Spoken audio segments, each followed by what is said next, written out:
આજના સેશનમાં ડિસ્કસ કરીશું અંદાજપત્ર એટલે કે બજેટ વિશેની બધી જ ઇન્ફોર્મેશન બંધારણીય ઇન્ફોર્મેશનના પર્સપેક્ટિવથી આપણે વધારે જોઈશું રાધર ધેન ઇકોનોમિક પર્સપેક્ટિવથી.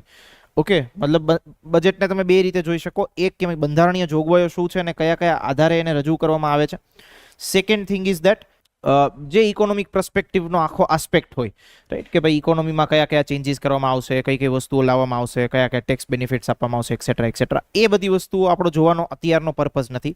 આપણો પર્પઝ શું છે તો કે રજૂ કઈ રીતે થાય એની જે બંધારણીય જોગવાઈઓ છે એને આપણે વધારે ફોકસ કરીને જાણીશું. અને આમાંથી કોઈક ને કોઈક ક્વેશ્ચન્સ પૂછાતા હોય છે, કરંટના સંદર્ભમાં બી પૂછાતા હોય છે. સો જે બજેટ આજ વખતે રજૂ થશે, લેટ્સ સે ઇટ વિલ બી જે 23 તારીખે રજૂ થાય છે, તો એના સંદર્ભે તમારી જે આવનારી વર્ષની એક્ઝામ જે છે એ એક્ઝામમાં ક્યાંક ને ક્યાંક આ બજેટનો પોર્શન જે છે તમને યુઝ થઈ શકે. મતલબ કંઈક જે મેજર હાઇલાઇટ્સ હોય એ કદાચ પૂછી શકે. પણ બંધારણીય જોગવાઈઓ જોઈ લઈએ કે બજેટ કઈ રીતે રજૂ થાય છે, પાર્લામેન્ટમાં કઈ રીતે રજૂ થાય છે, પાર્લામેન્ટમાં રજૂ થયા પછી એની કઈ કઈ પ્રોસેસ ધ્યાનમાં રાખવામાં આવતી હોય છે. ઓકે, હવે સામાન્ય રીતે આપણે શરૂઆત કરીશું બજેટના મિનિંગથી. તો કે બજેટનો મિનિંગ શું થાય? બજેટનો મિનિંગ એવું થાય કે આવનારા વર્ષમાં, મતલબ કે લેટ્સ સે જે હવે વર્ષ કે નવું ફાઇનાન્શિયલ યર શરૂ થતું હોય, ઓકે, અત્યારનું બજેટ જે છે એ તો શોર્ટ ટર્મ બજેટ કહેવાય, ઇન્ટ્રીમ બજેટ તરીકે ઓળખવામાં આવે છે, વચગાળાનું બજેટ કહેવાય, જે આખા વર્ષ માટેનું નથી. ઓકે, વધીને કેટલા મહિના માટેનું હશે તો કે લેટ્સ સે જુલાઈમાં રજૂ થાય છે તો ઓગસ્ટથી લઈ અને 31 માર્ચ જેવો જે સમયગાળો હશે એ સમયગાળા સુધીનું હશે. બટ બાકી ઓવરઓલ જે દર વર્ષે બજેટ રજૂ થતું હોય હવેથી 1 ફેબ્રુઆરીએ રજૂ થાય છે. ઓકે, 1 ફેબ્રુઆરીએ જે બજેટ રજૂ થાય એમાં જે પ્રોવિઝન્સ હોય એ પ્રોવિઝન્સ ક્યાંથી ક્યાં સુધીની હોય તો કે 1 એપ્રિલથી લઈ અને 31 માર્ચ સુધીની. આને ફાઇનાન્શિયલ યર કહેવાય. કેવું વર્ષ કહેવાય? નાણાકીય વર્ષ. સામાન્ય રીતે આપણું વર્ષ 1 જાન્યુઆરીથી લઈને 31 ડિસેમ્બર સુધીનું હોય છે. ગુજરાતીઓ માટેનું નવું વર્ષ બીજું કંઈક અલગ અલગ રીતનું હોતું હોય છે, રાઈટ, જે બી આપણે દિવાળીના સમયે બેસતું વર્ષ મનાવીએ. નાણાકીય વર્ષ જે છે, નાણાકીય વર્ષ કયું હોય છે તો કે 1 એપ્રિલથી લઈને 31 માર્ચ સુધીનું, રાઈટ. બજેટ બી જે છે એ આ જ સમયગાળા માટે રજૂ થતું હોય છે. હવે બજેટનો સિમ્પલ મિનિંગ શું થાય તો કે આવનારા એક વર્ષમાં, મતલબ કે ભવિષ્યનું જે એક વર્ષ છે એ ભવિષ્યના એક વર્ષમાં સરકારને કેટલી આવક થશે અને સરકારને કેટલો ખર્ચ થશે એની ઇન્ફોર્મેશન દર્શાવતું કોઈ દસ્તાવેજ હોય કે પત્રક હોય એને શું કહેવાય? બજેટ. મતલબ કે સિમ્પલ તો કે ભાઈ સરકાર જે છે એ 100 રૂપિયા માની લો કમાશે તો એ 100 રૂપિયા કઈ કઈ જગ્યાથી કમાશે તો કે અમુક રૂપિયાઓ જે છે એ કોઈ પ્રોપર્ટી વેચીને કમાશે, અમુક રૂપિયાઓ ટેક્સમાંથી કમાશે, અમુક રૂપિયા એની જે કંપનીઓ છે એની પ્રોફિટમાંથી કમાશે, એક્સેટ્રા એક્સેટ્રા. તો 100 રૂપિયા અહીંયાથી કમાશે. જે 100 રૂપિયા કમાયા એ 100 રૂપિયાનો ખર્ચ ક્યાં કરીશું તો કે એની ઇન્ફોર્મેશન બી શું હોય એ પત્રકમાં આપી દે કે 100 રૂપિયામાંથી 20 રૂપિયા બધા લોકોની સેલેરી માટે આપીશું, બીજા 20 રૂપિયા જે છે એ સરકારની નવી યોજનાઓ માટે આપીશું, ત્રીજા 20 રૂપિયા છે એ સરકારે પોતે લોન લીધી છે એની ઉપર વ્યાજ ચૂકવવા માટે આપીશું, એક્સેટ્રા એક્સેટ્રા. એવી રીતે આખું જે ઇન્ફોર્મેશન છે એ ઇન્ફોર્મેશન રજૂ થાય. આને સામાન્ય રીતે શું કહેવાય? બજેટ. ઓકે, હવે બજેટ બે જગ્યાએ રજૂ થાય, કેન્દ્રીય સ્તર પર બી રજૂ થાય, રાજ્ય સ્તર પર બી રજૂ થાય. રાજ્ય સરકાર અલગથી પોતાનું બજેટ રજૂ કરતી હોય, કેન્દ્ર સરકાર જે છે એ અલગથી પોતાનું બજેટ રજૂ કરતી હોય છે. ઓકે, ચલો. બંધારણીય જોગવાઈ શું છે તો કે પહેલો સૌથી ઇમ્પોર્ટન્ટ ક્વેશ્ચન આપણા માટે કોઈ આવતો હોય બજેટના સંદર્ભે તો એ છે કે બંધારણના કયા અનુચ્છેદ અંતર્ગત બજેટની જોગવાઈ છે? સો આન્સર ઇઝ આર્ટિકલ 112. બંધારણના જે અનુચ્છેદ 112 જે છે એ 112માં બજેટ સંબંધિત જોગવાઈ આપવામાં આવેલી છે, રાઈટ. જ્યારે આપણે રાજ્ય સરકારની વાત કરીએ તો રાજ્ય સરકાર માટે કઈ અનુચ્છેદ લાગુ પડે છે? It's article 200. Okay, right. હવે એક વસ્તુ તમે જુઓ કે થિંગ ઇઝ ધેટ કે જ્યારે બજેટ રજૂ થતું હોય છે ત્યારે રજૂ કોણ કરે છે બજેટ? સામાન્ય રીતે કોણ કરે? નાણામંત્રી. બજેટ છે તે રજૂ કોના દ્વારા કરવામાં આવે? નાણામંત્રી દ્વારા. પણ એ કોના વતી રજૂ કરે? રાષ્ટ્રપતિ વતી. રાષ્ટ્રપતિ વતી ગૃહમાં બજેટ કોણ રજૂ કરે તો કે નાણામંત્રી રજૂ કરે, રાઈટ. આ વસ્તુ ફેક્ટ ઇન્ફોર્મેશન છે, એ તમારે ધ્યાનમાં રાખવાની. સેકન્ડ થિંગ, બજેટ શબ્દ જે છે એ બજેટ શબ્દનો ઉલ્લેખ બંધારણમાં ક્યાંય કરવામાં આવેલો નથી. તો કે બંધારણમાં કેવા શબ્દનો ઉલ્લેખ કરવામાં આવેલો છે તો કે બંધારણમાં ઉલ્લેખ છે વાર્ષિક નાણાકીય પત્રક. Okay, annual financial statement. Okay, right. તો આ વસ્તુ તમે યાદ રાખજો. ના, અમુક ફેક્ટ ઇન્ફોર્મેશન છે, એ ફેક્ટ ઇન્ફોર્મેશન આપણે શું યાદ રાખવાની છે તો કે પહેલી ફેક્ટ ઇન્ફોર્મેશન એવી છે કે બજેટ જે છે એ ફક્ત ક્યાં રજૂ થાય? બજેટ રજૂ ક્યાં થશે? ફક્ત લોકસભામાં. હવે એ બજેટ જે રજૂ થાય છે લોકસભામાં, ઓબ્વિયસલી એવું ના હોય કે ભાઈ બીજા ગૃહમાં તમારી બજેટની જે ઇન્ફોર્મેશન છે મોકલવાની જ નથી, રાઈટ. તો એક ફોર્માલિટી માટે અને એક સિમ્બોલિક પ્રોસેસ માટે લોકસભામાં જે બજેટ રજૂ થશે એને ક્યાં મોકલવામાં આવશે? રાજ્યસભામાં. પણ શેના માટે? માત્ર સહમતિ માટે. રાજ્યસભા જે છે એ બજેટમાં કોઈ પણ પ્રકારનો સુધારો કે અસ્વીકાર કરી શકે નહીં, પરંતુ ફક્ત શું આપી શકે?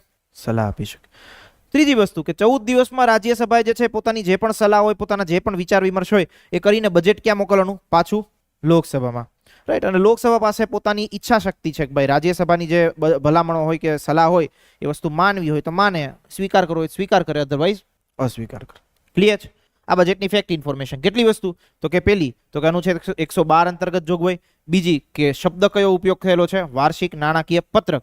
ત્રીજી તો કે લોકસભામાં જ ખાલી બજેટ રજૂ થાય. ચોથી તો કે રાજ્યસભામાં જ્યારે ખાલી બજેટ જે છે એ સલાહ માટે મોકલવામાં આવે અને રાજ્યસભાએ 14 દિવસમાં જે છે એને ફરી પાછું પરત મોકલવાનું હોય છે. ક્લિયર થયું એવરીવન? કોઈ ડાઉટ આટલી ઇન્ફોર્મેશનમાં? પછી આપણે આગળ વધીએ. Anyone is having any doubts? Online students કોઈ બી ડાઉટ હોય તો પૂછતા રહેજો. હવે આ બજેટની જે ફેક્ટ ઇન્ફોર્મેશન છે એ ફેક્ટ ઇન્ફોર્મેશન એકવાર તમારા માટે સેલ્ફ રીડિંગ માટેનું હશે. સેલ્ફ રીડિંગ એટલે શું? તો કે બજેટ પ્રણાલી ક્યારે રજૂ કરવામાં આવી, સૌપ્રથમ બજેટ કોણે રજૂ કર્યું, એક્સેટ્રા એક્સેટ્રા.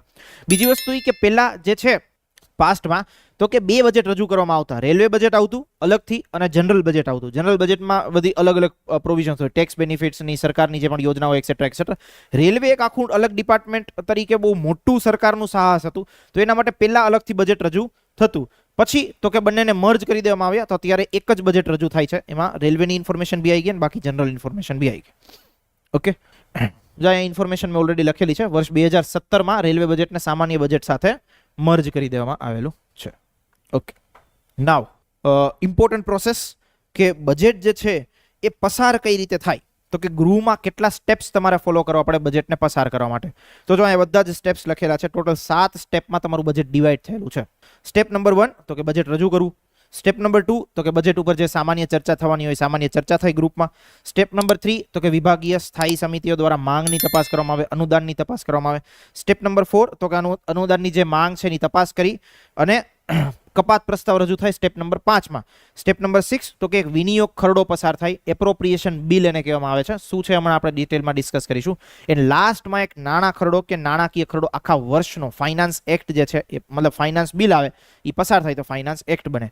ફાઇનાન્સ એક્ટ આખો બને એમાં બજેટની જેટલી બી પ્રોવિઝન હોય મતલબ બજેટ રજૂ કર્યું હોય ત્યારથી લઈ એનું ઇમ્પ્લિમેન્ટેશન કરવામાં આવે. ક્લિયર? તો આ સ્ટેપ્સ એકવાર વિઝ્યુલાઇઝ કરી લો. અને બીજી વસ્તુ એ કે સાથે સાથે એક ક્વેશ્ચન હું તમને સમિતિઓના સંદર્ભે પૂછું છું, તો એકવાર સમિતિઓને વિઝ્યુલાઇઝ કરી લો કે શું ભણ્યા હતા.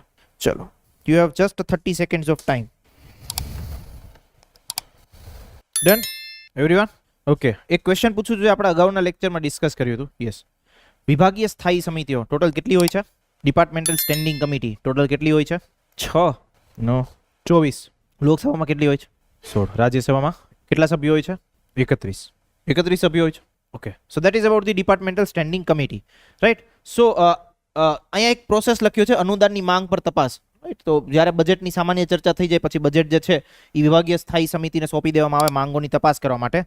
એ જે માંગ હોય એમાં જેટલી મતલબ ડિમાન્ડ હોય કોઈ બી અમાઉન્ટ કે મનીની, એની ઉપર પછી શું થાય તો કે મતદાન કરવામાં આવે. રાઈટ, મતદાન વખતે કપાત પ્રસ્તાવ બી રજૂ કરવામાં આવે. અલગ અલગ પ્રકારના કપાત પ્રસ્તાવ હોય. આર્થિક કપાત પ્રસ્તાવ છે, નીતિગત કપાત પ્રસ્તાવ છે, સાંકેતિક કપાત પ્રસ્તાવ છે, એક્સેટ્રા એક્સેટ્રા. તો એ વસ્તુની ઇન્ફોર્મેશન બી આપણે 1 બાય 1 જોઈશું.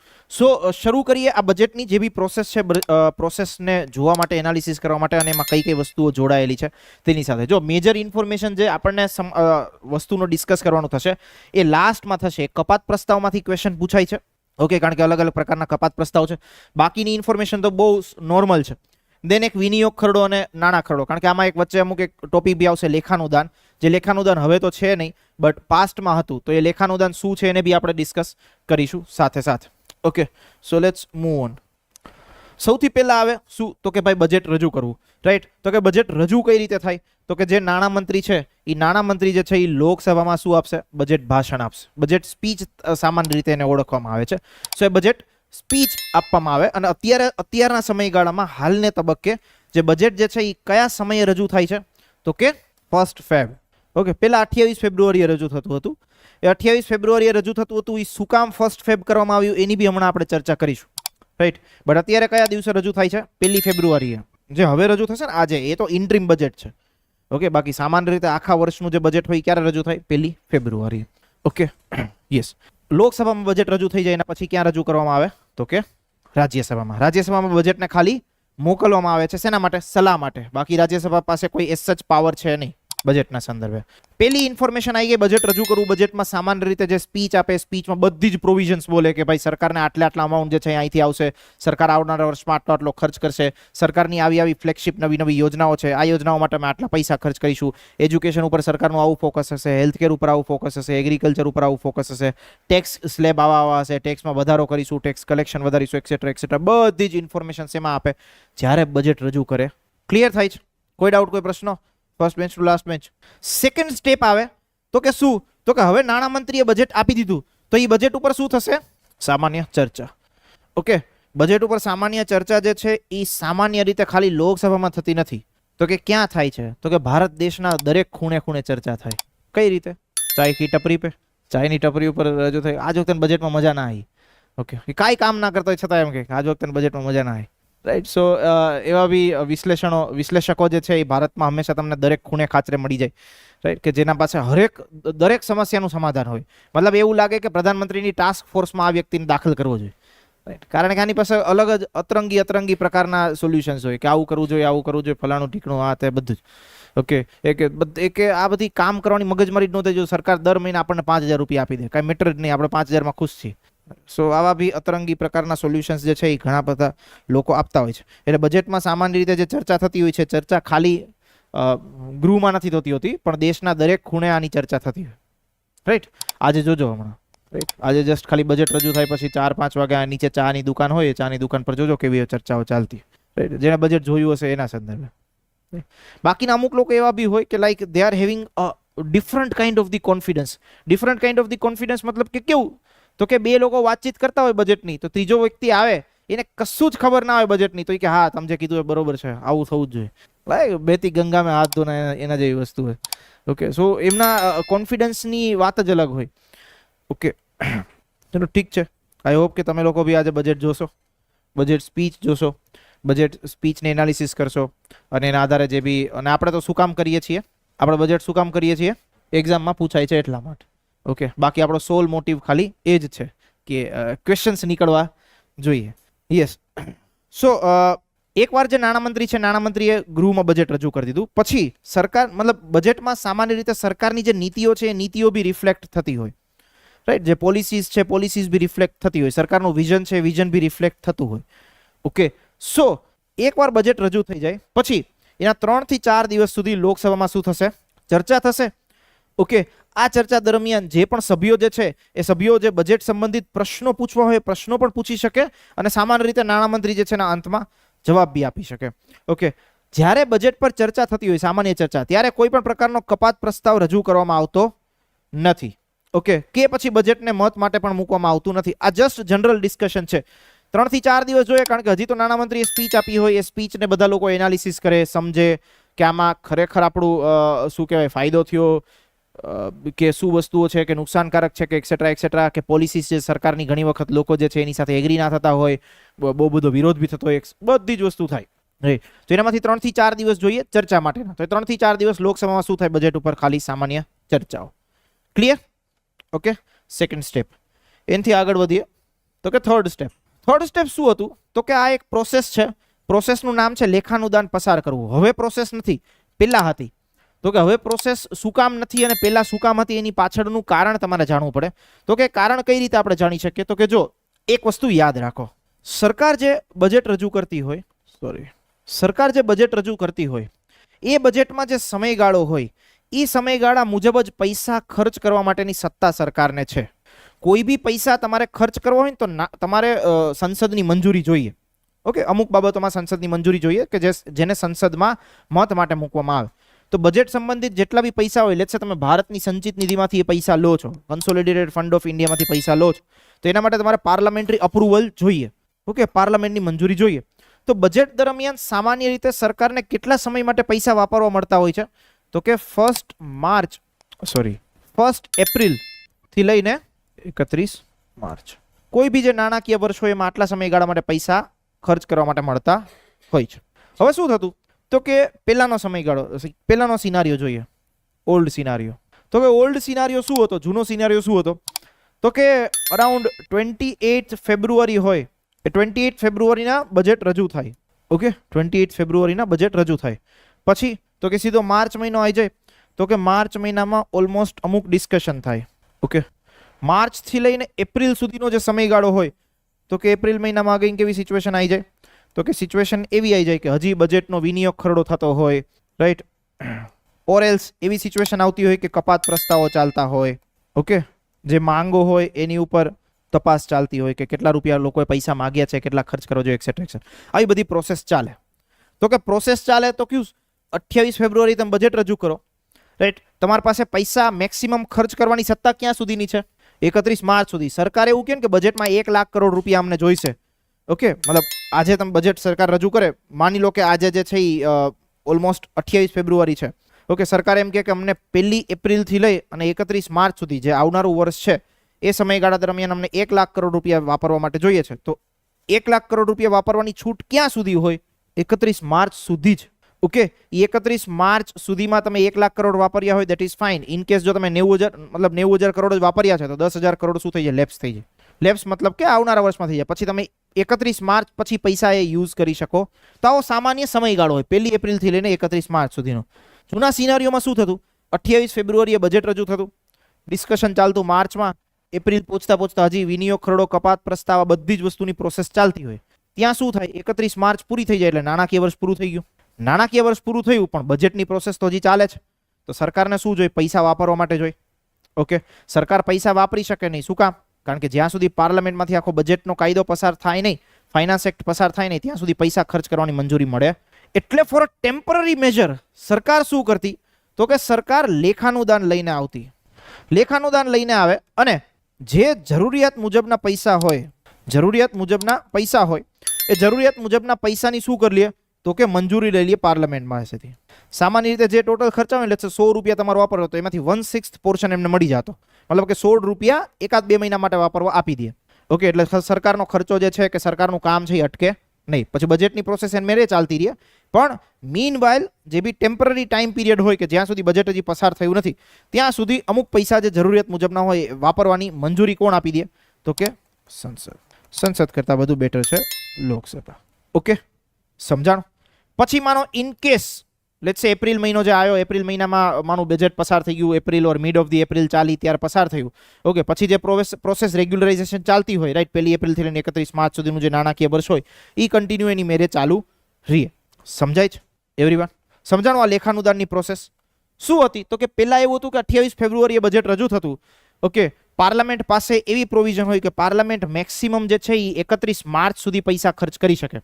હવે બજેટની પ્રોસેસ તો લાંબી ચાલતી તો કે 31 માર્ચનો સમયગાળો બી જતો રહેતો. તો 31 માર્ચનો સમયગાળો જતો રહે અને હજી એમને અપ્રુવલ પૂરેપૂરી મળી ના હોય પૈસા વાપરવાની તો શું કરે તો કે ટેમ્પરરી ટાઈમ પીરિયડ માટે લેખાનુદાન લઈને આવે અને એમ કે અમને એક કામ કરો, અત્યારે 100 કરોડ ફાળવી દો, અમે અમારું કામ ચાલુ રાખીએ. પછી જ્યારે બજેટ પાસ થઈ જાય ત્યારે પૈસા અમને ટોટલ 1 લાખ કરોડ મળે, એમાંથી 100 કરોડ કાપી લેજો. સમજાય છે? આને કહેવામાં આવતું લેખાનુદાન. હવે અત્યારનો સિનારીઓ શું છે? પ્રેઝન્ટ સિનારીઓ. તો કે પ્રેઝન્ટ સિનારીઓ એવો છે કે અત્યારે બજેટ રજૂ ક્યારે થાય? 1 ફેબ. ઓકે, તો 1 ફેબ્રુઆરીથી લઈ અને ઓલમોસ્ટ 31 માર્ચ કે 30 માર્ચ સુધીમાં બજેટની આખી પ્રોસેસ પૂરી થઈ જાય. આખી પ્રોસેસ પૂરી થઈ જાય, 1 એપ્રિલ આવે ત્યાંથી નવો બજેટ હોય, નવા પૈસા વાપરવાનું હોય તો લેખાનુદાનની કઈ જરૂર છે? સમજાય છે? ઓકે, તો આ છે લેખાનુદાનની process, right? Vote on account. અત્યારે થતું નથી, પહેલા થતું હતું. અત્યારે બજેટ 1 ફેબ્રુઆરીથી આવે છે એટલે 2 મહિનામાં આખી પ્રોસેસ પૂરી કરી દે એટલે નવા લેખાનુદાનની કોઈ જ જરૂરિયાત પડતી નથી. જો આ બધી જ ઇન્ફોર્મેશન મેં લખેલી છે તો કે ઇન્ફોર્મેશન 1 બાય 1 વાંચી લો એટલે તમને ખબર પડી જશે. તો કે સામાન્ય ચર્ચા બાદ લોકસભા 1 મહિના માટે ઓલમોસ્ટ સ્થગિત થઈ જાય. લોકસભા સ્થગિત થવાથી સરકારને ખર્ચ કરવા માટે નાણાંની વ્યવસ્થા કરવી પડે ક્યાંકથી. ઓકે, તો કે નાણાંની વ્યવસ્થા ક્યાંથી કરે તો સંચિત નિધિમાંથી કરે. સંચિત નિધિમાંથી તમે પૈસા ક્યાંથી ઉપાડી શકો તો કે વિનિયોગ ખરડો દ્વારા ઉપાડી શકો. ઓકે, પણ વિનિયોગ ખરડો તો હજી પસાર થયો જ નથી કારણ કે બજેટની પ્રોસેસ તો હજી ચાલે છે. હજી તો સામાન્ય ચર્ચા થાય, એની ઉપર માંગ ઉપર તપાસ થાય, માંગ ઉપર મતદાન કરવામાં આવે, કપાત પ્રસ્તાવ આવે, પછી વિનિયોગ ખરડો આવે તો ત્યાં સુધી સમય જતો રહે. ઓકે, તો એ વચ્ચેના સમયગાળામાં શું કરીએ આપણે તો કે લેખાનુદાન દ્વારા પૈસા લઈએ ટેમ્પરરી પીરિયડ માટે વાપરવા માટે. ક્લિયર થયું? ઓકે, સામાન્ય રીતે જો કુલ વાર્ષિક ખર્ચના અંદાજના આધારે 1/6 ભાગના નાણાં સરકારને આપવામાં આવે જેને લેખાનુદાન કહેવાય. લોકસભામાં લેખાનુદાન કોઈ પણ પ્રકારની ચર્ચા વગર પાસ ઓન કરી દેવામાં આવે. એમ કહી દેવાનું કે આટલા પૈસા લઈ લો ચલો ટેમ્પરરી ટાઈમ પીરિયડ માટે, પછી પાછળથી તમને માનો જેટલા પૈસા મળશે એમાંથી આ પૈસા કટ કરી લઈશું. ક્લિયર થયું એવરીવન? બટ મેં આ જો વસ્તુઓ લખેલી છે નોંધ તરીકે કે હાલમાં બજેટ જે છે એ 1 ફેબ્રુઆરીએ રજૂ કરવામાં આવે છે ઓકે, રજૂ થયા બાદ વિનિયોગ ખરડાને 1 થી 1 મહિનાની અંદર પસાર કરી દેવામાં આવે, રાષ્ટ્રપતિ મંજૂરી બી આપી દે. એટલે આ વ્યવસ્થાને કારણે હાલમાં લેખાનુદાનની કોઈ જ જરૂરિયાત રહેતી. થયું ડિસ્કશન? સમજાણું એવરીવન? એકવાર આ વસ્તુને વાંચી લો, એકવાર વિઝ્યુઅલાઇઝ બી કરો જે સિનારીઓ મેં તમને કીધો એ. ઓકે, અને ટ્રાય ટુ ઇન્ટરપ્રિટેટ, મતલબ પ્રયત્ન કરો ઇન્ટરપ્રિટ કરવાની કે શું વસ્તુ આપણે સમજી છે. ઓકે, એ વસ્તુને તમે રિલેટ કરી શક્યા કે નહીં રિલેટ કરી શક્યા. જો નહીં રિલેટ કરી શક્યા then please let me know. Okay, તો એને વ્યવસ્થિત સમજીશું. Online students please feel free to approach in case of any doubt with respect to vote on account. અત્યારે છે બી નહીં તો એટલી ચિંતા કરવાની બી જરૂર નહીં. ઓકે, બટ ખાલી આપણને પ્રોસેસ ખબર હોવી જોઈએ કે ભાઈ શું કામ એ રજૂ કરવામાં આવતું હતું પાસ્ટમાં. Online students anyone is having any doubts? વિનિયોગ ખરડો આવશે આગળ. ઓકે, વિનિયોગ ખરડો આવશે આગળ. Done? Anyone? Any doubts? First bench to last bench? Last bench any doubts? No doubts? મહિલા મોરચામાં કોઈ ડાઉટ? ઓકે, આગળ વધીએ. ઓકે, હવે તો કે એક પ્રોસેસ એવી આવે છે કે આ 2 સ્ટેપ્સ છે, એ વસ્તુને આપણે બહુ જ ક્વિકલી સમજી લઈએ અને બહુ ઇઝી છે. તો કે પહેલું સ્ટેપ એવું છે, વિભાગીય સ્થાયી સમિતિઓ દ્વારા માંગોની તપાસ. માંગોની તપાસ મતલબ શું? તો કે લેટ્સ સે ગવર્મેન્ટમાં અલગ અલગ ડિપાર્ટમેન્ટ હોય, એગ્રીકલ્ચર હોય, ફાઇનાન્સ હોય, એજ્યુકેશન હોય, લો હોય, ઓકે, હેલ્થ ડિપાર્ટમેન્ટ હોય. બધા ડિપાર્ટમેન્ટ બજેટમાં શું કરે? તો કે જે ફાઇનાન્સ ડિપાર્ટમેન્ટ હોય એની પાસેથી પૈસા માંગે. ભાઈ એક કામ કરો, અમને આવનારા વર્ષમાં 200 કરોડ રૂપિયા આપો, અમારું કામ છે એટલા માટે 200 કરોડ જોઈશ. ઓકે, એજ્યુકેશન ડિપાર્ટમેન્ટ પોતાના પૈસા માંગે, એટલે અમને ભાઈ 1000 કરોડ આપી દો કારણ કે અમારે રિક્રુટમેન્ટ કરવાની છે. ઓકે, અને એમાં બધા જે ટીચર્સ છે, ટીચર્સની સેલરી જશે, અમારે આવા નવા ગવર્મેન્ટના પ્રોગ્રામ કરવાના છે. ઓકે, સો એના માટે અમારે પૈસા જોઈશ. Okay, right? તો બધા ડિપાર્ટમેન્ટ છે એ પોતે પૈસાની માંગની તપાસ કરે, મતલબ માંગ કરે પૈસાની કે ભાઈ અમને આટલા પૈસા આપી દો. Right?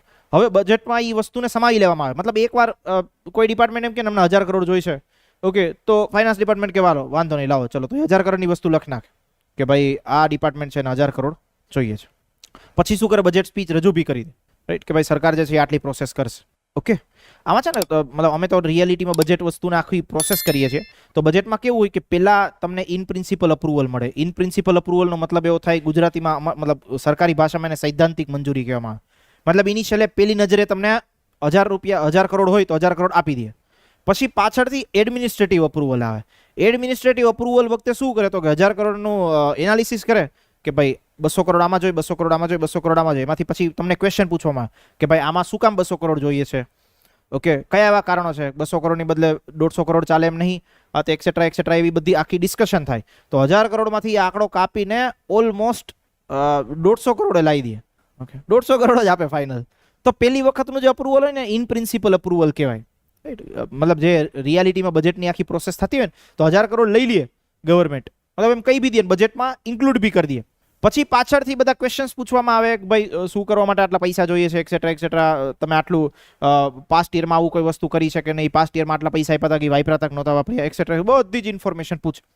So in the same way એકવાર બજેટ રજૂ થઈ ગયું એના પછી જે માંગ કરવામાં આવી છે, મતલબ કોઈ ડિપાર્ટમેન્ટ દ્વારા કોઈ બી પૈસાની માંગ કરવામાં આવી છે, એ માંગની તપાસ કરવામાં આવે. તો એ તપાસ કોણ કરે? વિભાગીય સ્થાયી સમિતિ. રાઈટ? કે ભાઈ આને આટલા પૈસાની જરૂરિયાત ખરેખરમાં છે કે? એકવાર એ માંગની તપાસ થઈ જાય એટલે એનો અહેવાલ રજૂ કરવામાં આવે ફરી સંસદમાં, મતલબ કે લોકસભામાં. એ અહેવાલ ઉપર મતલબ જે અનુદાન હોય, અનુદાનની માંગ કરી હોય, અનુદાનનો મતલબ થાય ગ્રાન્ટ. તો કે બધા ડિપાર્ટમેન્ટ ગ્રાન્ટ માંગે, અમને 100 કરોડ આપો, 200 કરોડ આપો, 1000 કરોડ આપો, 500 કરોડ આપો, 1000 કરોડ આપો, 5000 કરોડ આપો, એક્સેટ્રા. તો આને માંગ કહેવાય, અનુદાનની માંગ. એ અનુદાનની માંગ ઉપર શું થાય? વોટિંગ. ઓકે, મતલબ અહીં જો લખ્યું છે અનુદાનની માંગ પર મતદાન. તો કે પહેલા તપાસ થાય, જે માંગ કરવામાં આવી હોય 200 કરોડ માંગ્યા છે, વેલિડ છે કે નથી. એના પછીનો અહેવાલ રજૂ થાય. તો કે ભાઈ ના 200 કરોડ ને આને તો 80 કરોડ જ આપવા જેવા છે, તો એવો અહેવાલ રજૂ થાય. જે અહેવાલ રજૂ થાય એની ઉપર શું થશે? મતદાન થશે. ઓકે, સમજાણો? રાઈટ? હવે આની જે બેઝિક ઇન્ફોર્મેશન છે બધી જ મેં લખી છે. જો લેખાનુદાન પસાર થયા પછી લોકસભા 3 થી 4 અઠવાડિયા માટે સ્થગિત થાય. આ સમયે સંસદની 24 વિભાગીય સમિતિઓ જે છે અલગ અલગ મંત્રાલય દ્વારા કરવામાં આવેલ અનુદાનની માંગ ઉપર વિસ્તૃત તપાસ કરી રિપોર્ટ તૈયાર કરે. ઓકે, વિભાગીય સમિતિ દ્વારા જે રિપોર્ટ તૈયાર કરવા પડે એને સંસદના બંને ગૃહ માટે અંતર્ગત વિચાર માટે મૂકવામાં આવે.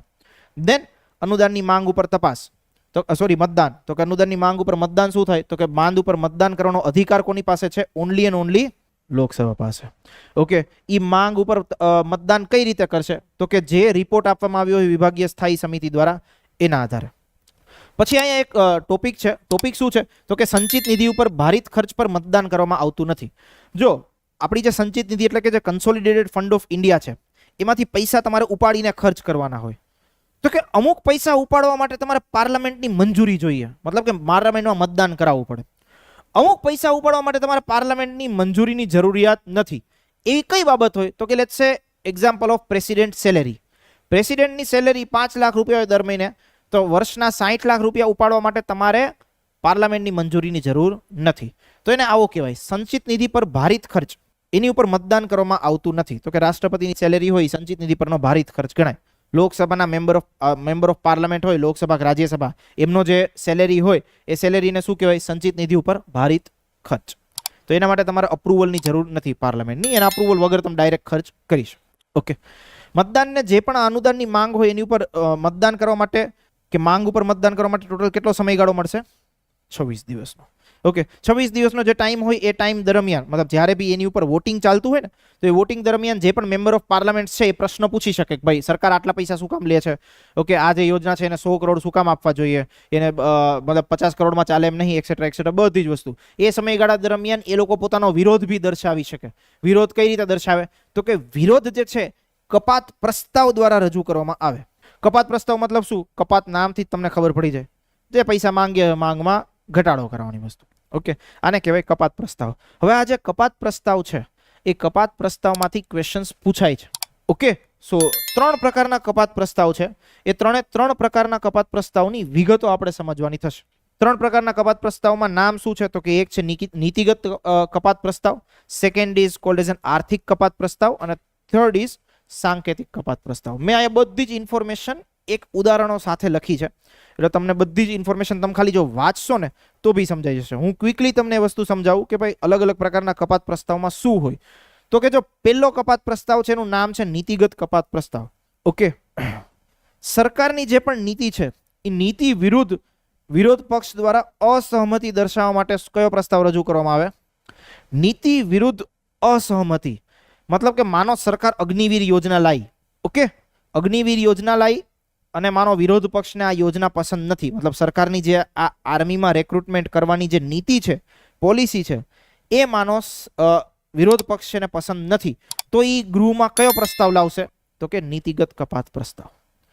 નીતિગત કપાત પ્રસ્તાવમાં શું હોય? તો કે ભાઈ માનો સરકારે એવું માંગ્યું કે અમને અગ્નિવીર યોજના માટે 10,000 કરોડ રૂપિયા જોઈએ છે, તો પાર્લામેન્ટ જે વિરોધ પક્ષ છે, વિરોધ પક્ષ કેવો પ્રસ્તાવ લાવશે? તો કે જે આ અનુદાન માંગ્યું છે 1000 કરોડનું, એ માંગને રદ કરીને માત્ર શું કરી દે? 1 રૂપિયો. ઓકે, ટોકન અમાઉન્ટ માત્ર 1 રૂપિયો કરી નાખે. એ 1 રૂપિયો જે કરી નાખે ને, મતલબ એવો પ્રસ્તાવ રજૂ કરે કે ભાઈ આમાં 1000 કરોડ ને આમાં 1 રૂપિયો જ આપો. ઓકે, એ જે પ્રસ્તાવ રજૂ કરે ને એને કેવો પ્રસ્તાવ કહેવાય? નીતિગત કપાત પ્રસ્તાવ. નીતિગત કપાત પ્રસ્તાવનું નામ જ સૂચવે છે કે સરકારની જે નીતિ છે એ નીતિ વિરોધ પક્ષને ગમતી. ઓકે, એટલે એ જે પૈસા માગ્યા હોય એને ઘટાડીને શું કરી દે? 1 રૂપિયો કરી નાખે. ચાલે, મતલબ 1 રૂપિયો કરી નાખે. 1 રૂપિયાનો તો કઈ મતલબ બી નહીં કોઈ યોજનાનો. ઓકે, પણ 1 રૂપિયો કરી નાખે એનાથી પોતાનો વિરોધ દર્શાવે. ક્લિયર થયું? આને શું કહેવાય? નીતિગત કપાત પ્રસ્તાવ. જો હવે શબ્દો ખાસ ધ્યાન રાખજો, તમને ટ્રેપ કઈ રીતે થાય. આ બંને સેન્ટેન્સ વાંચો. તો કે માત્ર 1 રૂપિયાનો ઘટાડો કરવામાં આવે, અને બીજી વસ્તુ કે માત્ર 1 રૂપિયો કરવામાં આવે. Both are different thing. ઉતાવળમાં આપણે 1 રૂપિયો વાંચીએ એટલે સ્ટેટમેન્ટને સાચું માની લઈએ. પાછળની વસ્તુ વાંચવી જરૂરી છે, બહુ જ. રાઈટ, એક્ઝામમાં આવું જ થશે કે માત્ર 1 રૂપિયાનો ઘટાડો કરો એટલે શું? તો કે 1000 રૂપિયા માંગીએ તમે 1 રૂપિયાનો ઘટાડો કરો 999 રૂપિયા છૂટ. ઓન ધી અધર સાઈડ માંગ માત્ર 1 રૂપિયો કરી દેવામાં આવે, મતલબ શું? 999 રૂપિયા કાપો ને ખાલી 1 રૂપિયો રાખો. ઓકે, સમજાય છે? તો નીતિગત કપાત પ્રસ્તાવમાં આપણે શું કરીએ છીએ? માંગની, અનુદાનની જે માંગ છે એને રદ કરીને ફક્ત 1 રૂપિયો કરી દેવામાં આવે. ક્લિયર? આ છે નીતિગત કપાત પ્રસ્તાવ. સેકન્ડ આવશે આર્થિક કપાત પ્રસ્તાવ. આર્થિક કપાત પ્રસ્તાવ બહુ જ ઈઝી છે. તો કે આ સરકારની નીતિ વિરુદ્ધનો પ્રસ્તાવ નથી, પણ જે માંગવામાં આવેલી રકમ છે એના વિરુદ્ધનો પ્રસ્તાવ છે. મતલબ કે એવું કીધું હોય કે 10,000 કરોડ અમારે વાપરવા છે, તો એમને પ્રોબ્લેમ 10,000 કરોડથી હોય, નીતિથી કોઈ પ્રોબ્લેમ નથી. ઠીક છે, નીતિ રાખો એઝ ઇટ ઇઝ, કોઈ વાંધો નહીં. બટ 10,000 કરોડ જે છે એ 10,000 કરોડ યોગ્ય નથી, તો શું કરે? તો કે એવું કે માંગની રકમને સીમિત કરો કે પછી સંપૂર્ણ રદ કરી દો. ઓકે, તો કે 10,000 કરોડ એની બદલે એ શું કે? તો કે 5,000 કરોડ વાપરો. મતલબ કે જે રકમ શું કહેવાય માંગવામાં આવેલી હતી એ રકમ પ્રત્યે પોતાની અસહમતિ દર્શાવવા માટે કયો પ્રસ્તાવ લાવવામાં આવે? આર્થિક કપાત પ્રસ્તાવ. ક્લિયર થયું? એન્ડ થર્ડ છે સાંકેતિક કપાત પ્રસ્તાવ. સાંકેતિક કપાત પ્રસ્તાવ મતલબ કે ઉદ્દેશ્ય શું હોય તો કે માત્ર અસહમતિ દર્શાવવા માટે લાવવામાં આવે, માત્ર અસહમતિ, ખાલી વિરોધ કે ના આ જે બી વસ્તુ ચાલે છે એ વસ્તુ બરોબર નથી. ઓકે, હવે તો કે આમાં શું કરવામાં આવે તો કે સરકારની જે માંગ હોય એ સરકારની માંગમાં માત્ર 100 રૂપિયાનો ઘટાડો કરવામાં આવે. મતલબ કે માંગ કરી હોય લેટ્સ સે 1000 રૂપિયાની, તો કે આ પ્રસ્તાવ કેવો લાવવામાં આવે તો 100 રૂપિયા ઘટાડો કરીને શું કરે 900 રૂપિયા. ઓકે, અગેન 100 રૂપિયા સુધી નથી કરતા, 100 રૂપિયાનો ઘટાડો કરે છે. ક્લિયર થયું? ઓકે, ક્લિયર થયું? જો પેલી વસ્તુ તમે જો જે નીતિગત કપાત પ્રસ્તાવ છે એ નીતિગત કપાત પ્રસ્તાવમાં સરકારની આખી જે નીતિ છે એના નીતિથી વિરુદ્ધ, મતલબ કે નીતિ જ ગમી નહીં, ઓકે, અને એ કાઢ નાખો આખી, એટલા માટે નીતિગત કપાત પ્રસ્તાવ લાવે. બીજી વસ્તુ આર્થિક કપાત પ્રસ્તાવમાં તો બહુ જ ઈઝી વસ્તુ છે કે યાર જે માંગ તમે જે રકમ માગો છો એ રકમ વ્યાજબી નહીં. આપણે ઘણી વખત બહાર જઈને નહીં કહેતા, કોક આપણને એમ કે 1000 રૂપિયા, આપણે એમ કે વ્યાજબી લગાવો ભાઈ, આટલા બધા ના હોય. ઓકે, તો બસ તો આપણે બી એ શું કરીએ છીએ, આર્થિક કપાત પ્રસ્તાવ જ રજૂ કરીએ દુકાનદાર સામે. અને થર્ડ થિંગ ઇઝ ધેટ સાંકેતિક કપાત પ્રસ્તાવ, રાઈટ? તો સિમ્પલ છે કે ઉદ્દેશ્ય માત્ર અસહમતિ દર્શાવવાનો જ છે, કોઈ મુદ્દાઓને દર્શાવવા જે ભારત સરકારની જવાબદારીમાં આવતો હોય, અને સભ્ય જે છે એ પોતાની અસહમતિ દર્શાવે સરકારની જે બી રકમ હોય એ રકમ પ્રત્યે. અને સાંકેતિક એટલે જસ્ટ એવું રિફ્લેક્ટ કરે, તો કે રિફ્લેક્ટ કયા માધ્યમથી કરે તો કે માંગમાં માત્ર 100 રૂપિયાનો ઘટાડો કરાવડે. ઓકે, હવે સૌથી મોસ્ટ ઇમ્પોર્ટન્ટ વસ્તુ, જો આર્થિક કપાત મતલબ કોઈ બી કપાત પ્રસ્તાવ છે એ કપાત પ્રસ્તાવ જો લોકસભામાં પાસ થઈ જાય ને તો સરકારે રાજીનામું આપવું પડે. ઓકે, લખી લેજો, આ સેન્ટેન્સ લખવું હોય તો કે કપાત પ્રસ્તાવ જો પાસ થાય ગૃહમાં તો સરકારે રાજીનામું આપી દેવું પડે. કપાત પ્રસ્તાવ પાસ થયાનો મતલબ એવો થાય કે સરકાર પાસે મેજોરિટી નહીં તો જ કપાત પ્રસ્તાવ પાસ થાય ને. બાકી જે પોતાના પક્ષના સભ્યો હોય તો મત આપે જ, પણ જો પોતાના પક્ષના સભ્યો જે છે એ બી વિરુદ્ધમાં મત આપે તો ઇટ મીન્સ કે સરકાર પાસે મેજોરિટી છે. લખી લો. સો સાંકેતિક કપાત પ્રસ્તાવમાં થોડું વિરોધ પક્ષનું લાઇટર બિહેવિયર હોય. લાઇટર મતલબ કે બહુ એટલું બધું ધ્યાન ના રહે, ચલો ઠીક છે યાર હું મારી અસહમતિ દર્શાવું, તમે જે કીધું મજા ના આવી. ઓકે, પેલામાં તો શું ભાઈ માગોજમાં આવું કહે, ઓકે, આખી નીતિ જ રદ કરો, રાઈટ? આમાં નીતિ રદ કરવાનું નહીં કહેતો, જસ્ટ એવું કે ભાઈ મારો વિરોધ છે, આ તમે જે કરી નહીં ગમતું. આમાં તો શું કે રદ જ કરો ભાઈ નીતિ આખી, વ્યવસ્થિત જ નહીં. તો 3 પ્રકારના પ્રસ્તાવ, 3 પ્રકારના પ્રસ્તાવની જે ઇન્ફોર્મેશન છે એકવાર જલ્દીથી વાંચી લો, એનાલાઇઝ કરો, ધેન આફ્ટર આપણે આગળ વધીએ. ઓનલાઈન સ્ટુડન્ટ્સ કોઈ પણ પ્રકારના ડાઉટ હોય please feel free to approach. ચલો આગળ વધીએ. એમાં આગળ આવશે અનુદાન, જે અલગ અલગ પ્રકારના આવતા હોય, વધારાનું અનુદાન હોય, પૂરક અનુદાન હોય, એ બધી વસ્તુની ઇન્ફોર્મેશન આપણે ડિસ્કસ કરીશું, ત્યારે આવી જશે. ઓકે, આગળ વધ્યું. તો આ થઈ ગયું કપાત પ્રસ્તાવ. હવે તો કે ઓલમોસ્ટ બધી પ્રોસેસ પૂરી થઈ ગઈ હોય, ફાઇનલાઇઝ થઈ ગયું હોય કે આટલી અમાઉન્ટ આપવાની એક્સેટ્રા એક્સેટ્રા, આટલા પૈસા ઉપાડવાના, બધી જ વસ્તુઓ નક્કી થઈ ગઈ હોય. એના પછી એક ખરડો લાવવામાં આવે, એ ખરડાને કહેવાય વિનિયોગ ખરડો. વિનિયોગ ખરડોનો મતલબ શું થાય? Appropriation bill. ઓકે, હવે તો કે વિનિયોગ ખરડો શા માટે લાવવામાં આવે તો કે પેલી વસ્તુ એ જો કે અનુચ્છેદ 114માં એવું લખેલું છે કે ભારતની સંચિત નિધિમાંથી, મતલબ કે કન્સોલિડેટેડ ફંડ ઓફ ઇન્ડિયામાંથી નાણાં માત્ર વિનિયોગ ખરડો પસાર કરીને જ લઈ શકાય. ઓકે, એપ્રોપ્રિએશન બિલ તમારે પાસ કરવું પડે. એપ્રોપ્રિએશન બિલ સિમ્પલ એટલું છે કે કન્સોલિડેટેડ ફંડ ઓફ ઇન્ડિયામાંથી માનો 1000 કરોડ લેવા છે, ઓકે, તો એના માટે પાર્લામેન્ટનું અપ્રુવલ જોઈશે. તો બસ એ 1000 કરોડ ઉપાડવા માટે તમે શું લાવો? વિનિયોગ ખરડો લાવો. ભાઈ 1000 કરોડ ઉપાડવાની અમને મંજૂરી આપો, બસ એ મંજૂરી આપી દે એટલે તમે એમાંથી પૈસા વાપરી શકો. સિમ્પલ છે. ઓકે, બુકિંગ તમે એડવાન્સમાં કરાયું હોય ટ્રેનમાં કે બસમાં તો જઈને ત્યાં બેસવા દે, રાઈટ? તો કે જ્યાં જઈને બેસો ને તમે એમ કે તમે કઈ રીતે બેઠા, તમે ટિકિટ દેખાવો જો ભાઈ મેં બુકિંગ કરેલું હતું, તો એ બેસવા દે. ધ સેમ વે પાર્લામેન્ટ શું કરે તો કે 1000 કરોડ ઉપાડવા હોય તો વિનિયોગ ખરડો પાસે બુકિંગ કરા, રાઈટ? કે ભાઈ અમને પૈસા વાપરવાની મંજૂરી આપો. સંસદ છે મંજૂરી આપી દે. ભવિષ્યમાં સંસદ પૂછે કે ભાઈ કઈ રીતે વાપરા, તો કે દેખાડે વિનિયોગ ખરડો, જો કે આ પાસ કર્યો તો સંસદમાં. ઓકે, અને આના આધારે અમે જે કન્સોલિડેટેડ ફંડ ઓફ ઇન્ડિયા છે એમાંથી પૈસા ઉઠાયા હતા. ઓકે, 114 મુજબ ભારતની સંચિત નિધિમાંથી માત્ર વિનિયોગ ખરડો દ્વારા જ જે પૈસા છે એ પૈસા ઉપાડી શકાય. વિનિયોગ ખરડો એક પ્રકારનો નાણાં ખરડો છે. આ ફેક્ટ ઇન્ફોર્મેશન યાદ રાખજો. હજી આપણે આગળ નાણાં ખરડો શું છે એ વસ્તુનો ઉલ્લેખ કરવાનો છે, એ વસ્તુને સમજવાની છે. ઓકે, એટલે ત્યારે એ વસ્તુને ડિસ્કસ કરીશું. સંચિત નિધિ પરથી ભારિત અને ભારિત ન હોય તેવા ખર્ચનો, બંનેનો ખર્ચનો ઉલ્લેખ કરી દેવામાં આવે. ભારિત ખર્ચનો મતલબ શું થાય? મેં હમણાં કીધું તમને, પ્રેસિડેન્ટ કે એની જે સેલેરી હોય એને ભારિત ખર્ચ કહેવાય. ભારિત ખર્ચ ન હોય એને શું કહેવાય તો કે જે સરકાર યોજના લાવે એના માટે પૈસા જે વાપરવા હોય એના માટે તો સરકારે અપ્રુવલ લેવું જ પડે પાર્લામેન્ટનું. ઓકે, વિનિયોગ ખરડો, વિનિયોગ કાયદો બને, રાષ્ટ્રપતિ એકવાર મંજૂરી આપી દે તો એ તો વસ્તુ આગળ આપણે ઇન્ફોર્મેશન ડિસ્કસ કરીશું. Done. Appropriation bill. Last step આવશે બજેટનું.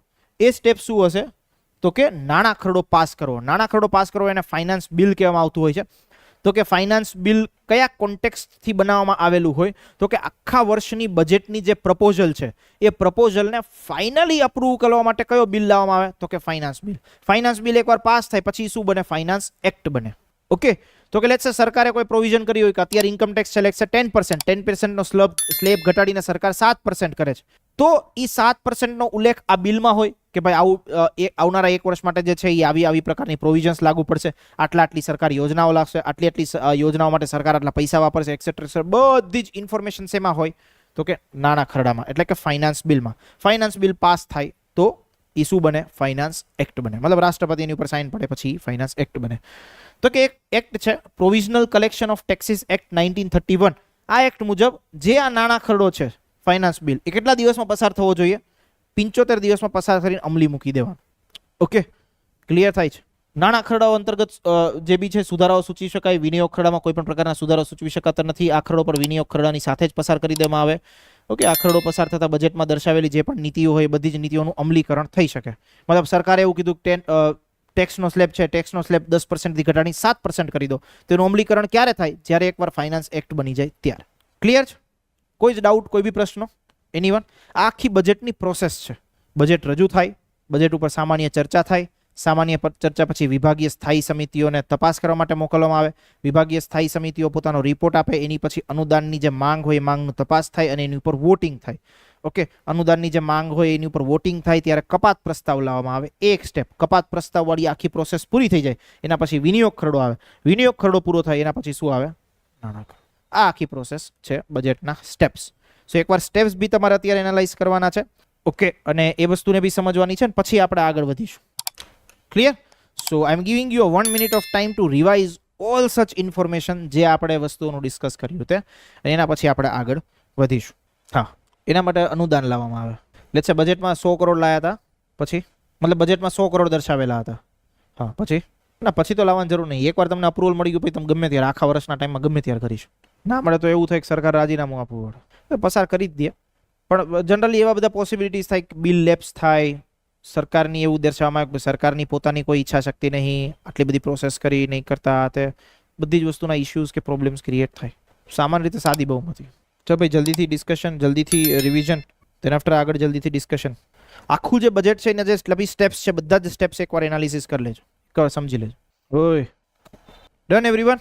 બ્લેન્ક ચેક એટલે શું? Someone is asking blank cheque. Blank cheque મતલબ કે જ્યારે તમારાથી કોઈ ખુશ થાય ત્યારે તમને બ્લેન્ક ચેક આપી દે, જા ભાઈ જેટલા પૈસા જોતો એટલા લઈ લે. ઓકે, જે અમાઉન્ટ તમારે લખ્યું એ લખી દો.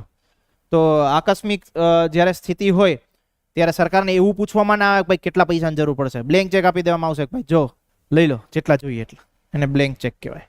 વધીએ આગળ, ડિસ્કશન કરીએ.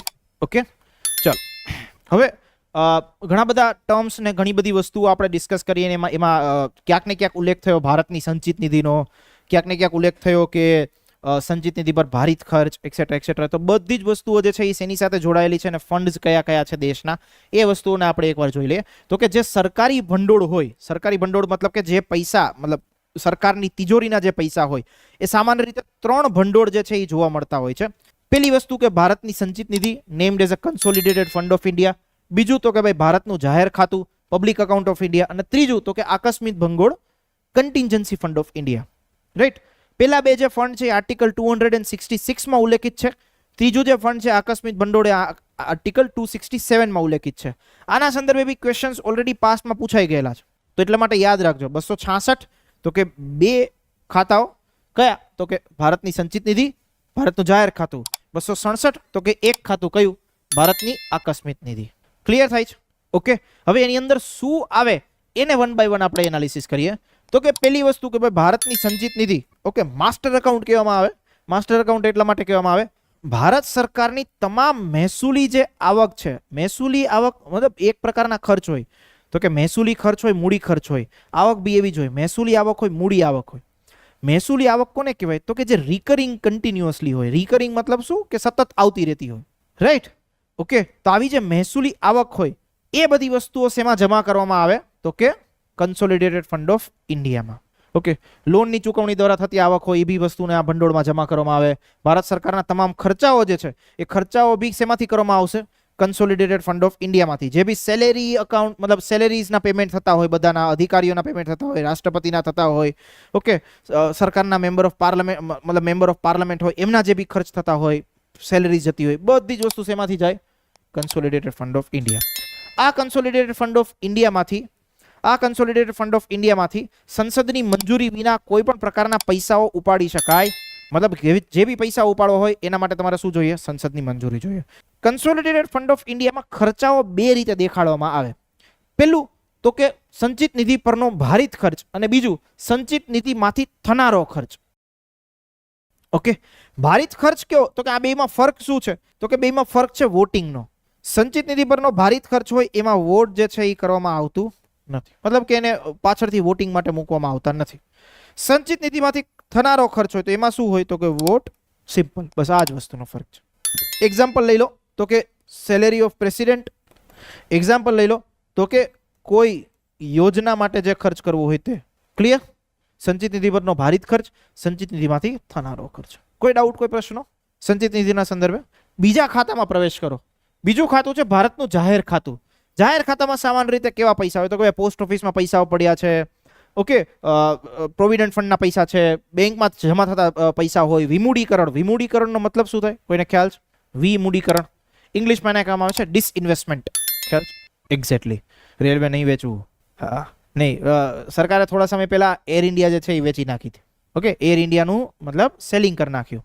ઓન ધી અધર સાઇડ સરકારી કોઈ કંપની હોય, સરકારમાં માનો 90% શેર હોય, એમાંથી એમ કે હવે મારો 10% શેર છે એ કાઢ નાખું ને 80% રાખું, તો સરકારી સંપત્તિ, જેમાંથી કીધું એમ કે સરકારી સંપત્તિનું વેચાણ કરવામાં આવે અને એમાંથી જે પૈસા રિયલાઇઝ થાય કે જે આવક થાય એને કહેવાય વિમૂડીકરણ, ડિસઇન્વેસ્ટમેન્ટ. ઓકે, તો જે ડિસઇન્વેસ્ટમેન્ટ દ્વારા થતી આવક હોય બધી જ વસ્તુઓ કેમાં થાય? આ ભંડોળમાં જમા થશે. હવે આમાંથી પૈસા તમારે ઉપાડવો હોય તો એના માટે તમારે સંસદની મંજૂરીની જરૂરિયાત નથી, બીકોઝ બહુ જ રેગ્યુલર વેમાં આખી એક્ટિવિટીઝ ચાલતી હોય. બેંકમાં જે જમા નાણાં થતા હોય, બેંકમાંથી જમા નાણાં થતા હોય, રોજના એટલા ઉપડતા હોય, આ બધી જ આખી મેકેનિઝમ ચાલે. તો એના માટે શું એક વારંવાર થોડી સંસદની મંજૂરી લેવા માટે જાય? તો આમાં એટલી બધી મંજૂરીની જરૂરિયાત નથી. ત્રીજી વસ્તુ આવે છે આકસ્મિક ભંડોળ. આકસ્મિક ભંડોળ કોના કંટ્રોલમાં હોય? તો કે પહેલી વસ્તુ યાદ રાખો, રાષ્ટ્રપતિના કંટ્રોલમાં. ઓકે, રાષ્ટ્રપતિ વતી એનું આખું સંચાલન કોણ કરે? તો કે નાણાં સચિવ. નાણાં સચિવ. ઓકે, એ આખું એનું સંચાલન કરશે. કોઈ બી આકસ્મિક પરિસ્થિતિમાં આ ફંડમાંથી 500 કરોડ સુધીની રકમ લઈ શકાય, પણ પાછળથી જે રકમ તમે લીધી હોય એના માટે તમારે સંસદની શું કરવી પડે? મંજૂરી લેવી પડે. ઓકે, બહુ તમે પૂર આવ્યું ને તમારે કોઈ રાજ્યને પૈસા આપવા છે, તો હવે પેલા કઈ સંસદની મંજૂરી લેવા માટે ના બેસવાનું હોય. તો કે શું? તો કે તમે પ્રધાનમંત્રી એનાઉન્સ કરી દે કે ભાઈ આ જે રાજ્ય જે છે એને કેન્દ્ર સરકાર લેશે 100 કરોડની મદદ કરશે, તો 100 કરોડની મદદ ક્યાંથી કરે? તો કે ભાઈ આકસ્મિક ભંડોળમાંથી 100 કરોડ સીધા ઈ રાજ્યને ટ્રાન્સફર કરી દે. ઓકે, પાછળથી જ્યારે પાર્લામેન્ટનું સત્ર મળે ત્યારે એ 100 કરોડ સંસદ પાસેથી મંજૂર કરાવી લેવાના. આવી સિમ્પલ એક પ્રોસેસ હોય છે. ઓકે, આકસ્મિક ભંડોળમાં પૈસા પૂરા થઈ ગયા તો પૈસા ક્યાંથી લેવાના? સંચિત નિધિમાંથી. બરાબર. તો આ 3 પ્રકારના ભંડોળ આપણા દેશમાં જોવા મળે છે. સેમ વેમાં જેવા કેન્દ્ર સ્તર પર આવા ભંડોળ જોવા મળતા હોય એવા રાજ્ય સ્તર પર બી હોય. રાજ્ય સરકાર બી આવા 3 ભંડોળ રાખે. કન્સોલિડેટેડ ફંડ ઓફ સ્ટેટ, સ્ટેટનું જે પણ પબ્લિક અકાઉન્ટ હોય એ, અને સ્ટેટનું જે આકસ્મિક નિધિ કે આકસ્મિક ભંડોળ હોય તે. ક્લિયર થાય છે? ઓકે, આર્ટિકલ 266, 266 અને 267. 266 1 consolidated fund of India, 266 2 public account of India, 267 1 આકસ્મિક ભંડોળ. ક્લિયર છે એવરીવન? કોઈ ડાઉટ, કોઈ પ્રશ્ન? Online students, anyone is having any doubts? Please feel free to approach. કોઈ ડાઉટ નહીં? નો ડાઉટ્સ? સરકારે પોતાનો શેર ના વેચ્યું હોય તો આરવીએનએલ સરકારની જ કંપની છે. અરે સરકાર પોતાની સંપત્તિ કોઈ ખાનગી પ્લેયરને વેચે તો એને ડિસઇન્વેસ્ટમેન્ટ કહેવાય. સરકાર પોતાનો મતલબ જે રેલવે કોર્પોરેશન ઓફ ઇન્ડિયા હોય, લેટ્સ સે રેલવે કોર્પોરેશન ઓફ ઇન્ડિયા નામની કંપની છે, એમાં સરકારનો જે 100% શેર હોય એમાંથી 100% શેર આરવીએનએલ ને આપીએ. અલ્ટિમેટલી આરવીએનએલ ના બાપ બી સરકાર પોતે જ છે. રેલ વિકાસ નિગમ લિમિટેડ સરકારની જ કંપની છે. Simple. Okay, it was a rocket stock, right? આમાંથી જો કોઈ આરવીએનએલ ને એનાલાઇઝ કર્યો હોય તો, okay, if you have invested in RVNL for 1 lakh rupees, it will result into 26 lakh. Okay, right? મતલબ એવી વસ્તુ છે. નહીં સમજાય? સમજાય? ના સમજાય? આમાંથી જે લોકો સ્ટોક માર્કેટને એનાલિસિસ કરતા હોય એમને ખ્યાલ હોય. ઓકે, બાકી બધા લોકો માટે ટપ્પા ના પડે, ઉપરથી જતી રહી એવી વાત. ઓકે, ના, સી સંચિત નિધિ પરનો ભારિત ખર્ચ. સંચિત નિધિ, બધા ખર્ચ સંચિત નિધિમાંથી જ ઉધારવામાં આવે. ઓકે, સંચિત નિધિમાંથી જ લેવામાં આવે. તો કે સિમ્પલ રાષ્ટ્રપતિની જે સેલેરી ને એ બધી વસ્તુ હોય એના માટે તમારે સંસદની મંજૂરીની જરૂરિયાત નથી. ઓકે, કોઈ પ્રસ્તાવની કે કોઈ વસ્તુની, ખાલી બિલમાં વિનિયોગ ખરડો જ્યારે થાય ને ત્યારે એમાં ખાલી ઉલ્લેખ કરી દેવામાં આવે કે ભાઈ રાષ્ટ્રપતિના ખર્ચા તો કે 60 લાખ રૂપિયા સેલેરી, બસ ઉલ્લેખ જ કરવાનો હોય. ઓકે, એને પાસિંગ કરવાની ક્યાંય જરૂર નહીં. ઓન ધી અધર સાઈડ અમુક ખર્ચાઓ છે એને તમારે સંચિત નિધિમાંથી કરવા છે તો એના માટે સંસદની મંજૂરી લેવી. બસ આટલો જ ફરક છે. Clear everyone? કોઈ ડાઉટ, કોઈ પ્રશ્નો? આગળ વધીએ આગળ વધીએ કે નહીં વધીએ? ભાઈ પૂછીને ચાલવું પડે. સબકા સાથ સબકા વિકાસ જેવી જ વસ્તુ છે. ઓકે.